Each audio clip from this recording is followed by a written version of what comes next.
Hey everyone, welcome back to the channel. It's your guy, your name, and today we're diving into something seriously exciting, the 2025 Harley-Davidson RVOd. Harley's dropped a game changer in the cruiser world, and we're breaking it all down. We're covering everything: a design, ride feel, tech, performance, and if this thing is really worth your hard-earned cash. Let's jump in. Cart it. So first things first, what exactly is the RVOd? This new model sits between Harley's traditional Softail line and the CVO Elite, priced at around $22,000. The RVOd comes equipped with a Milwaukee 8-117V twin engine, putting out a beefy 105 horsepower and 118 pounds-feet of torque. It's paired with a 6-speed transmission, cornering ABS, ride-by-wire, and selectable ride modes. The frame is based on an updated Softail chassis, a rigid, responsive, and about 670 pounds fully loaded. That's on par with Harley's heavier cruisers but with tighter handling thanks to the revised geometry. On the tech side,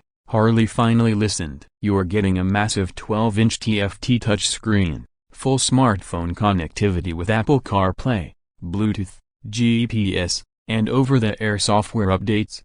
Yep, you heard that right. This isn't just chrome and pipes anymore. Yeah, this is high-end tech on two wheels. Let's take a look at the outside because this thing is a stunner. Right away, you notice that aggressive, low-slung stance. Up front, you've got a beefy 49mm fork setup and a 21-inch front wheel wrapped in a fat tire, giving it that bulldog muscle cruiser look. The frame is sleek, the tank stretched, and the rear is chopped with minimalist fenders. Everything about the RVOd screams modern Harley muscle. Color options include matte phantom gray, firestorm orange, and the wild mystic shift, a color shifting finish that changes in the light. Chrome lovers might be disappointed, because this model goes heavy on blacked out finishes with just a few brushed metal accents to highlight the engine block. Lighting is all LED, sharp, bright, and modern. The headlamp has that signature daymaker look, while the taillights are integrated neatly under the seat line for a super clean rear profile. Even the mirrors are shaped to flow with the overall design.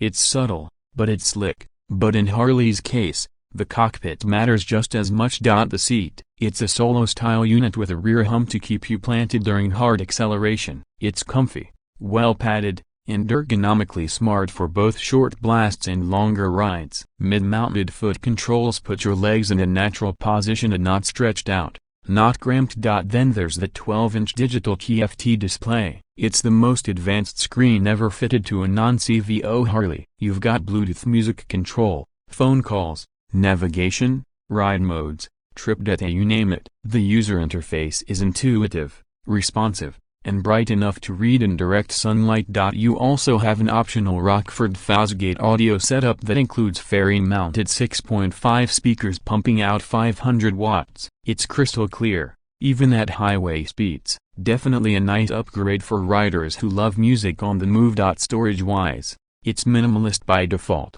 but Harley offers premium detachable saddlebags and a rear luggage rack. Want to tour with this thing? You absolutely can with the right accessories. Let's talk comfort, because that's where a cruiser either wins or loses. I spent a full day riding the RVOd highways, city streets, some twisty and came away seriously impressed. The monoshock rear suspension is tuned beautifully. It's plush enough to soak up bad pavement but firm enough to stay composed in corners. The riding position is just about perfect. Mid-controls combined with a 6-bar riser keep you upright but ready to lean. No pressure on the wrists, no awkward back bend, and no knee cramps even after 2-3 hours in the saddle.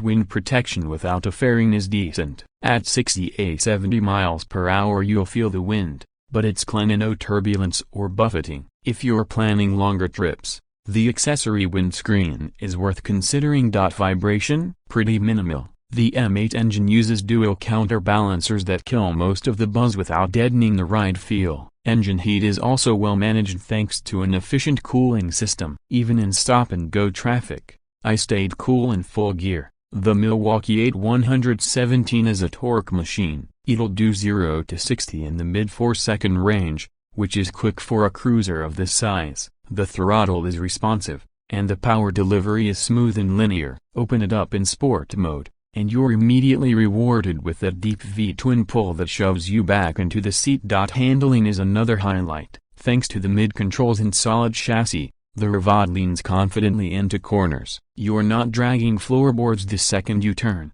There's real agility here, is something rare in the big cruiser category. Braking is handled by dual front discs with cornering ABS. The feel is strong, progressive, and reassuring, whether you're trail braking into a turn or making a hard stop in traffic. The system works beautifully.